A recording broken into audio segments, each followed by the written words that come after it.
People are always nagging about saving money every day, but I guess we have no choice but to cooperate. In an empty house, Catherine sneaked inside. She moved a chair to the utility room, turned off the main power switch near the ceiling, and laughed with delight. We got to save on electricity. Right nonchalantly returning the chair to its spot, she locked the door using her spare key and left. She probably couldn't have imagined what would unfold next. Who would have thought her actions would lead to such chaos? Before marrying me, Bob lived with his dad and mom. His mom adored Bob and treated me, his wife, very coldly.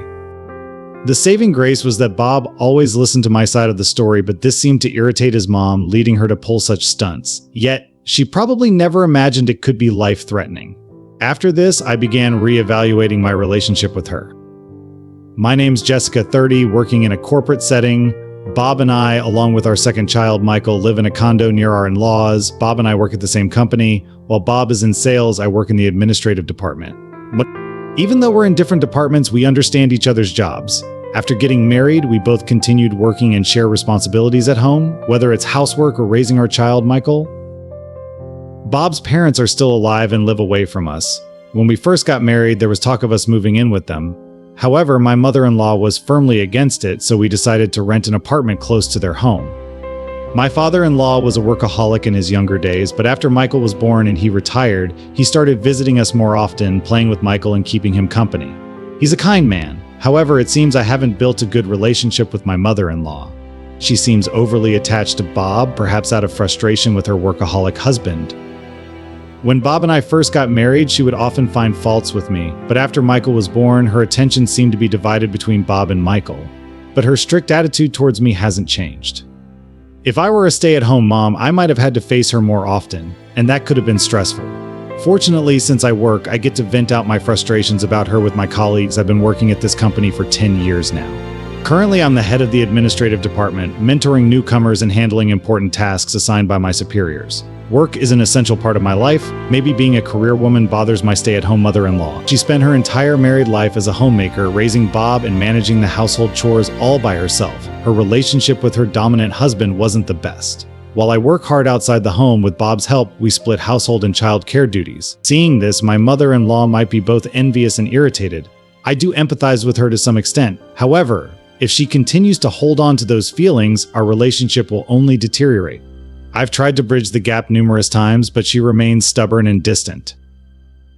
Thankfully, she's a loving grandma to Michael, which has always been a relief to me. I hope that with time, our relationship would heal, but as the days go by, I find myself gradually giving up on that notion. Initially, my mother-in-law was against living with us. However, after Michael's birth, the desire to see her grandchild brought her and my father-in-law to our place quite frequently. Previously, since both Bob and I were working, the house was empty during the day, so utility costs weren't a concern. Michael, being in the first grade, used to attend after-school programs and would return home after. Second grade and stopped attending, he started coming back home around 3 p.m., spending more time at home playing games and watching TV. I noticed our electricity bills creeping up. The major spike in our bills is due to my father-in-law's concern for Michael.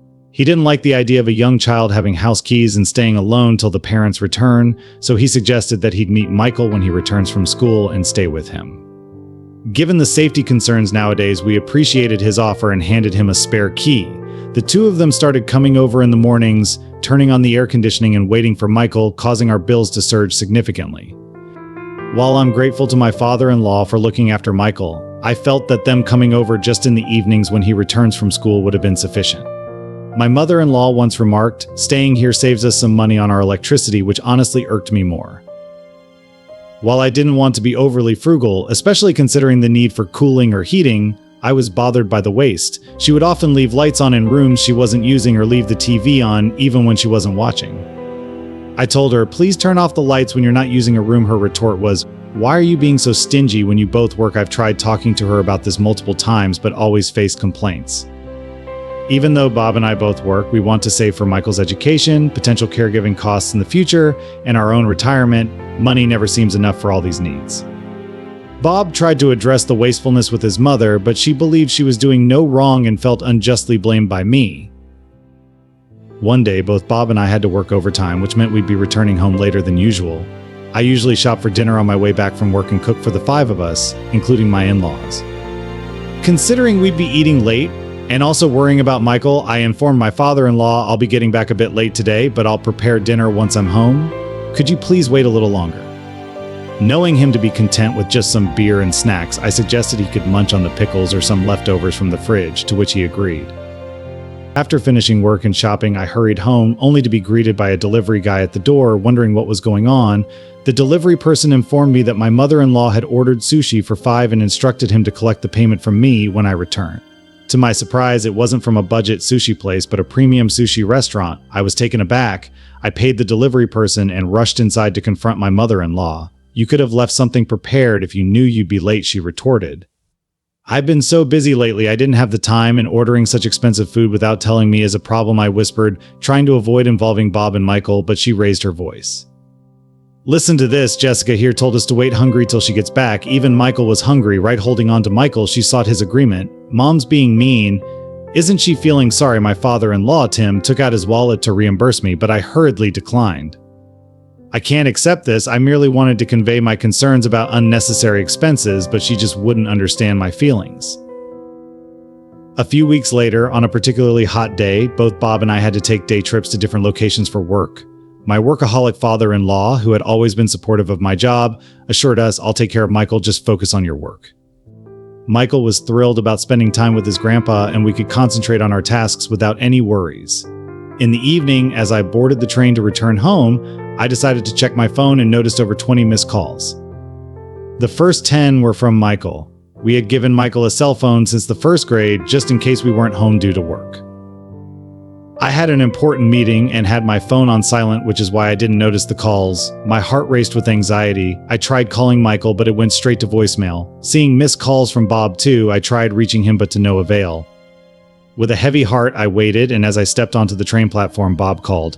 "I'm at the General Hospital. Dad suddenly collapsed, and they rushed him in an ambulance. What happened?" Bob, who had finished his business trip earlier, seemed to have learned from Michael's call that Tim had been rushed to the hospital. Up until now, Tim had been perfectly healthy and leading an active life. I was deeply concerned, wondering what could have happened so suddenly. Bob said, according to Michael, after having some beer and raw fish, Tim started having stomach pains, vomited, and then collapsed raw fish.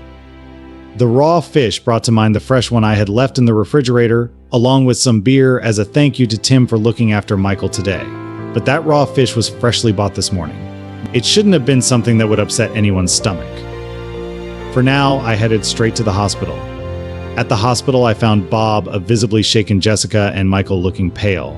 "How's Tim doing? It seems like food poisoning, probably from the raw fish," Bob responded. But that raw fish was fresh. I had just bought it well. According to Michael, Dad did mention that the raw fish tasted a bit off. When I asked Michael about it, even though he's young, he vividly described the situation. "When I got home from school, Grandpa was watching TV and eating raw fish with his beer, and he said the beer was warm and there was something weird about the taste of the raw fish. Shortly after, he started complaining about stomach pain and threw up. Remembering that moment seemed to scare Michael, and he clung to me. I hugged him tight and stroked his hair, trying to comfort him. He soon smiled, which was a relief. However, thinking back to Michael's story, something struck me as odd: the comment about the warm beer and the odd-tasting raw fish. It didn't make sense that items stored in the refrigerator since morning would be warm. Wondering if there might have been a power outage, I checked the local utilities website but found no relevant information. Michael also mentioned that the AC was on when he got home, so the house was cool. While Bob, Michael, and I were discussing, I noticed Jessica murmuring something while looking distraught on a hospital corridor sofa. "Catherine, are you okay? You look pale." "Oh, shut up. This is all your fault," she shouted at me. "What are you talking about? What did I do? You shouldn't have bought that raw fish in the first place, but it was a token of appreciation for Tim, and I bought it fresh from a reputable store, but just because it's fresh doesn't mean." She stopped mid-sentence, looking as if she had just realized something, and covered her mouth with her hands. "Mom, what did you mean just now?" The hospital corridor was quiet as visiting hours were over, and everyone present heard Jessica's voice. Bob confronted her. "What's going on?" "I didn't do anything wrong," Catherine exclaimed. "What are you talking about?" "Explain yourself." Bob, usually calm and gentle, was glaring at Catherine with an evident expression of anger. Swallowing nervously, Catherine stepped back from Bob's intense gaze, and turning to me, she shouted, "It's all because of you, always harping on about saving and being frugal. What does my mentioning savings have to do with what's happening now?" Confused, I responded slowly, trying to understand. Overhearing us, Michael suddenly chimed in, the iced tea wasn't cold either. The iced tea? You mean the one kept in the fridge? Yeah, I drank some when I got home from school, but it wasn't as cold as usual. Though it seemed impossible, a thought crossed my mind, recalling Catherine's earlier remarks about savings and what Michael just shared. I cautiously asked, Catherine, you didn't, by any chance, turn off the main breaker, did you? Seeing Catherine's face turn pale and her mouth agape, both Bob and I felt our suspicions were confirmed. Actually, we had installed baby monitors in the house, initially for Michael when he was a baby. Knowing he'd be home alone, we had set up a few more that day. The baby monitor had accidentally captured the scene where my mother-in-law, Catherine, had turned off the circuit breaker. I played back the video on my cell phone to show her. In the video, Catherine enters from the front door, and with no one else in the house, she carries a chair to the laundry room, turns off the main power switch near the ceiling, and laughs gleefully, got to save on electricity, right? Then, with an innocent expression, Catherine returns the chair, uses the spare key she had to lock the front door, and leaves the house. I showed the video to Bob and Catherine. Mom, did you really turn off our breaker? We have this as evidence, you can't deny it. I thought you said you weren't going to be home all day, so I did it as a favor to save electricity. Come on, you know that turning off the breaker can spoil everything in the fridge, right? And Michael was coming home too. I wanted to teach why all lesson. You keep nagging about saving money even though both of you are working and earning well. You keep penny pinching even after all this, Catherine continued to blame me. Both Bob and I were so dumbfounded that we couldn't even speak. Anyway, I had gone shopping to prepare something special for Tim and Michael, but then I got a call from the hospital saying Tim had been taken there. I was shocked at the hospital. The doctor suspected food poisoning based on the symptoms. When Catherine learned that Tim had eaten raw fish, she realized that turning off the breaker had caused it, and she seemed genuinely scared. Why on earth did you prepare raw fish of all things? I never imagined you'd turn off the breaker, Catherine. It's all your fault. Jessica, I did nothing wrong. As Catherine was raising her voice in the corridor, the treatment room door opened and the doctor and nurse came out. After receiving a stern warning to keep quiet, we were told that Tim had regained consciousness and that we could enter the room. Bob and Michael went into the room and I forcibly took Catherine, who was still standing in the corridor, inside. Lying on the bed in the treatment room, Tim, still pale, looked at us. When Michael spoke to him, he showed a faint smile and said, "I'm okay." Bob looked relieved and gazed down at Tim. "I'm so sorry, Tim. It was the raw fish I prepared that made you sick." When I said that, Tim just shook his head. Turning to Catherine, who was sitting next to me, he said coldly, "I heard everything." "What did you do? What if it had been Michael who ate it?" "I didn't know you had prepared raw fish for Tim in the fridge. It's not about who it was for. Someone could have been in grave danger. This time it was just an old man like me getting a stomachache. But you put someone's life at risk, Jess." "Jessica is not to blame. You should apologize to her." Although his voice was weak, Tim's stern words made Catherine tremble with fear. Perhaps she remembered how strict Tim used to be in the past. She looked genuinely terrified. Catherine, who had been reprimanded by Tim and was trembling, never apologized to me. Both Tim and Bob seemed to be fed up with her. Concerned about Tim's health, I tried to calm the situation. Fortunately, Tim received treatment in time, and the doctor informed us that there was no serious threat to his life. After a few days of hospital care, both Bob and I were relieved. The real hero in this situation was Michael. According to Bob, when Tim felt ill, Michael had called 911, answering all the questions the paramedics asked diligently. Though he was young, Tim had witnessed everything and shared the story with Bob. I had always thought of Michael as a young kid, but I was amazed and proud of how much he had grown. After staying in the hospital for about 10 days, Tim was discharged when he could eat normal food again. One day, Tim called Bob and me to come over to their place while Michael was at school. "I know I've caused a lot of worry this time. We're just glad you're okay now. It's really good to see you back in good health." Tim, both Bob and I were relieved to see Tim looking well, but our attention then turned to Catherine, who was sitting next to him looking downcast. "I called you both here today because I have something to tell you." We leaned in to listen to what Tim had to say. "Catherine, don't you have something to say?" "I did nothing wrong, still on about that." "Fine, I've had enough.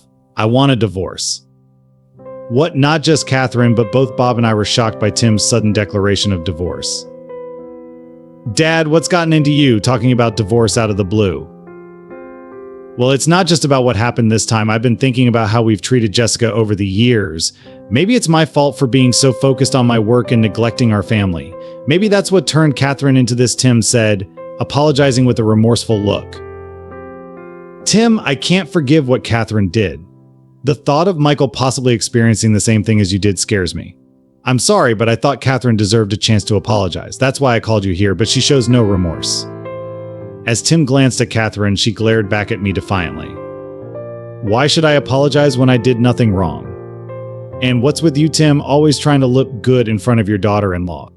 Mom, enough already. I can't forgive what you've done either. Bob, are you planning to abandon me too, perhaps not expecting such harsh words from her beloved son? Catherine looked shocked and clung to Bob. If you can't apologize to Jessica, I'll never forgive you, Mom. What? You've brainwashed my Bob? He used to be so kind and would never say such cold things. It's all because he married you in her hysteria. Catherine tried to confront me, but Bob effortlessly pushed her away, causing her to fall to the floor, clearly shocked by Bob's reaction. Catherine sat dazed.